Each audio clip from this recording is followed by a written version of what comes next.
Kamakailan nga lamang ay muling nalungkot ang mga followers or mga supporters ni Casey Concepcion matapos nga na ibalita na break na sila o hiwalay na sila ng kanyang ex-boyfriend na si Mike Wetridge, kung tama po ang pronunciation ng atin pong sinabi sa kanyang apelyido.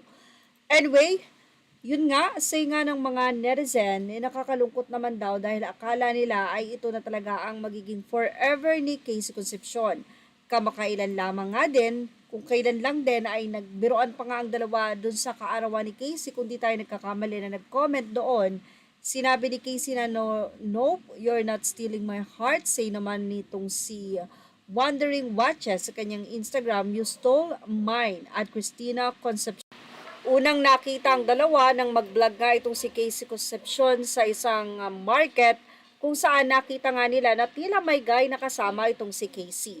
Hindi naman nagtagal din at inilathala naman at ibinahagi ng dalawa ang kanilang relasyon. Sa katunayan ay proud na proud pa nga na ibinahagi din ni Mike sa kanyang Instagram itong si Casey.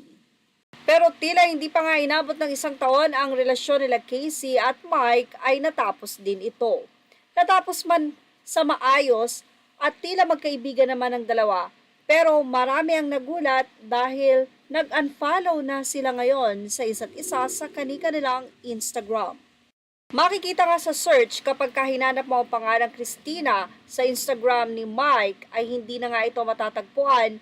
While pag hinanap mo naman ang Instagram nitong si Mike kay Christina or kay Casey, hindi mo rin ito masi-search. Ang tanong, sino kaya ang unang nag-unfollow sa kanilang dalawa?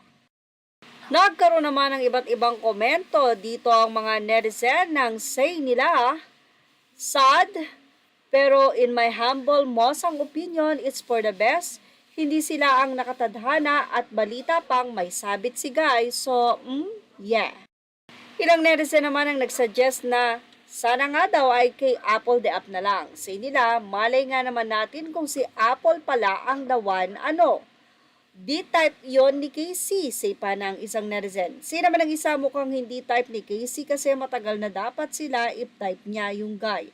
Ang blank naman pag mag-settle or ang pangit naman pag mag-settle na lang siya dahil no other option.